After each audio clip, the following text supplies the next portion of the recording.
So as we come into the admissions area, we're still setting up here yet. We still have some computer work to finish up and some odds and ends. But you can see right away as you're coming into the building, and when you get into here, we really tried to focus on a theme of Wisconsin Rapids. Yeah. A theme on timber, natural resources, the river, and that theme's projected throughout, and especially here in the admissions area.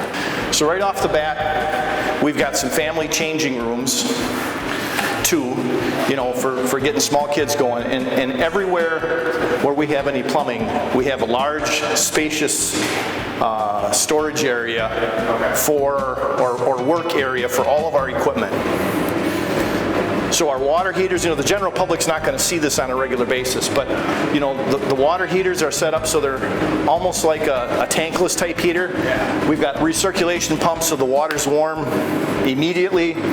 We have access right behind this wall is the boys' locker room. We have access to all of the plumbing fixtures. If we need to make a repair sometime down the road, we don't have to dig into walls or anything to do it. It's all very accessible. Nice. And that theme also is throughout the facility. In the wintertime, we'll be storing all of our deck furniture and stuff in here so that we're not banging up doors and stuff. We put in a big overhead door so we can move everything in here. The family changing rooms are pretty standard, fairly spacious. We got a shower so that they can be absolutely ready to go. You got a little young kid you want to get wet, So that's great for parents with young families. So these lights turn on with a switch, but when we come into the locker room here, this is all LED lighting. They'll all light up as there's movement, and there's sensors on the HVAC system here so that we're recirculating air. If it's quiet for hours, there's no sense running fans and moving a lot of air. But as soon as there's sensing that there are people here, this thing starts up and then it runs for a certain period of time thereafter. The showers are all private, so they can act as a shower and a changing area. Lockers are bring your own lock. Again, on the guy's side, a little modest as far as the number of urinals and toilets, but it's enough for a facility this size. And even the partitions, we tried to select kind of a vandal-proof type partition so that if it does get marred up or marked up, when you paint it and take care of it, you can restore that. Again, this service area takes care of all the plumbing that serves the boys and the girls' shower rooms. We need to drain this in the fall and winterize it.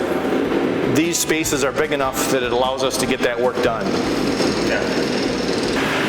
So we were in here a few minutes ago. That's why these lights are lit up. Same thing with the ladies' showers. We set this up with the amount of toilets that are required, and then we added a bunch more. Especially with the ladies' room, we don't necessarily want to have patrons waiting. We want them to get their stuff done, and with suits and stuff, it can take a little extra time. So we've got two banks of stools in here. We also got to recognize that it takes time to clean all that.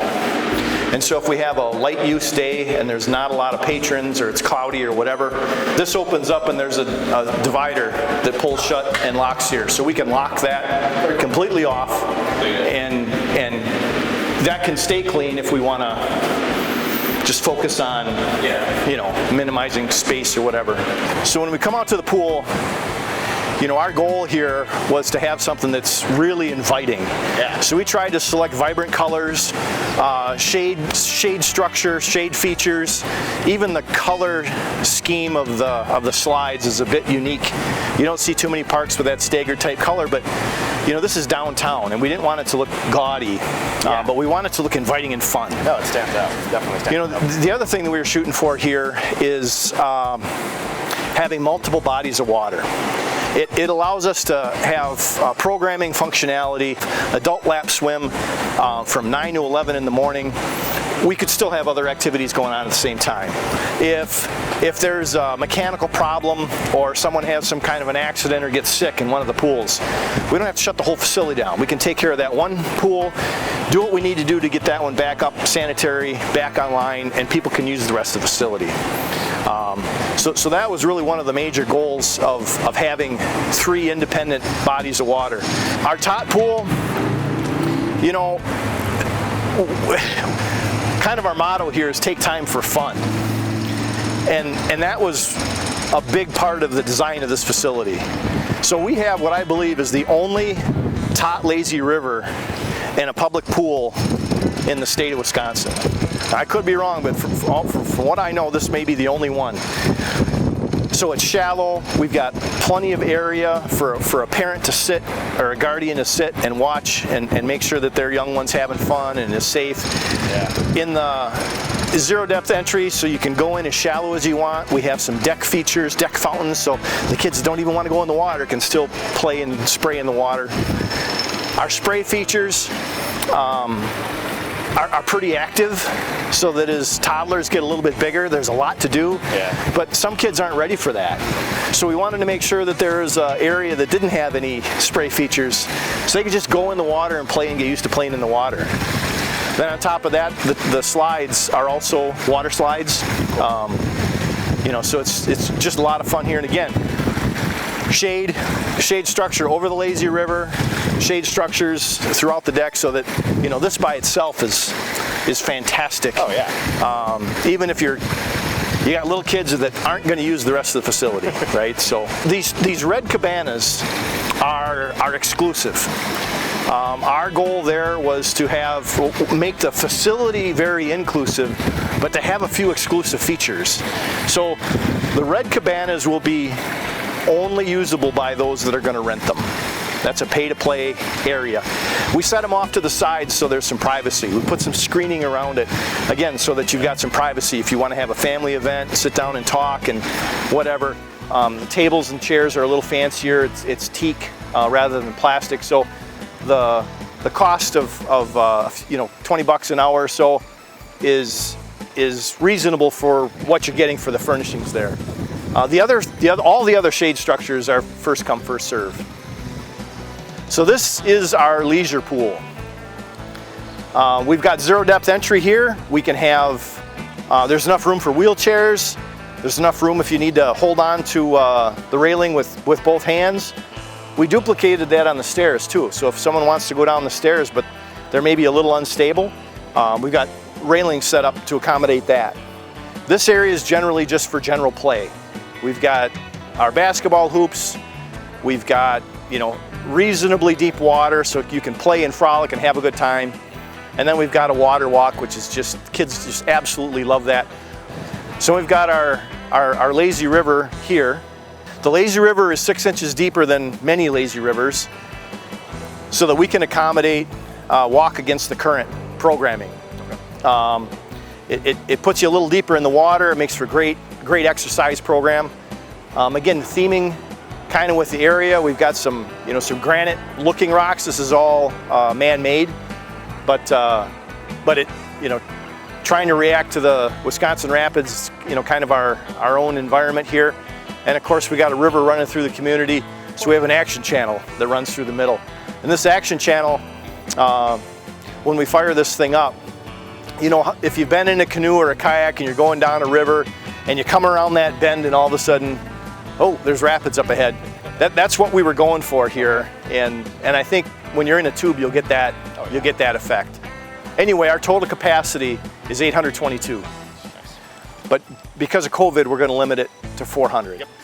So the blue slide, that's our tube slide, and you can take one or two people can go down that slide depending on the tube that you're using, a single person tube or a two-person tube. You'd have the choice once you enter the plunge pool of tubing the lazy river, or you could take your tube and go back up and do the slide again. We do have 2 tube corrals as well, so if you're going to exit the pool and go do something else, you can turn your tube in and put it back in the tube corral. The body slide, it's a run-out style slide, so that runs out into a water-filled channel, so you just hop out and go again. Those slides are 20.5 feet off the ground. We do have provisions and the infrastructure installed to accommodate a high-speed vertical drop slide. That would be 40 feet. We've already got it designed. We have everything ready to do that. So if there's a donor in the future that says, hey, we want to step up the game here, we have the capacity to do that. The filtration system here is state-of-the-art. Water's entering through a number of the small orifices at the bottom of the pool. And so it's not just a handful of locations, it's everywhere. So the water stays circulated. And when it exits, it goes to a surge pit and cycles through oversized sand filters. So we can keep the pool water crystal clear and accommodate, you know, a ton of people. So our rec pool, or we also call it our activity pool, you know, again, with the gutter type drain, it looks elegant. It has a nice feel to it. It's really clean. All of the water is circulating from the bottom of the pool through the outlet nozzles up to the top of the deck here. If you had 100 people jump in all of a sudden and you had a bunch of water leave, if 100 people got out and the water level is low, the system automatically opens the main drains so that we keep circulating water so that water's fresh. And the water that exited when those 100 people came in ends up in a surge tank, so when they leave, it pumps it right back in. So if it's working like it should be, it's perfect all the time. So this pool, we've got, besides the options for some lap swim, we've got a couple basketball hoops on that end. Because some of this equipment is coming from New York, it has been delayed, but where we're standing now is going to be an aqua zip line. It's a cantilever feature that extends out over the pool, and basically you hold on like a zip line and drop in. Once you drop in, it's hydraulically and spring actuated that the handle comes back for the next person. You know, we got the diving board. It's 12 foot 6 deep, so we've got a safe dive well. We're also going to have a climbing wall. It's I think it's about 12 feet high. So a ton of activities, depending on our ability to staff this. Everything could be going if we have enough guards. If we don't have enough guards, we may alternate between features so that we, you know, might do one thing for an hour and then move and do another thing for an hour. Yeah, so this pool is just really inviting. So this is pretty much done. This is some tennis court stuff, but we've got controllers for the 3 pools here. We've got boilers to manage the heat, so keep the temperatures reasonable. Pumps and filters all over the place. We've got monitoring so that we can monitor the flow rates and ensure that we've got the right amount of water flowing, but not too much so that we don't want to waste energy. The pool will fill automatically, so we're not wasting water. So a few other odds and ends. We've got some storage for stuff on the deck, but we also created on the backside of the building storage for our landscaping equipment so that we don't have to haul stuff over all the time. We tried to make this is incredibly maintenance intensive, any of these types of facilities. Yeah. So we tried to do what we could to minimize it, hence the advanced control systems for the pool.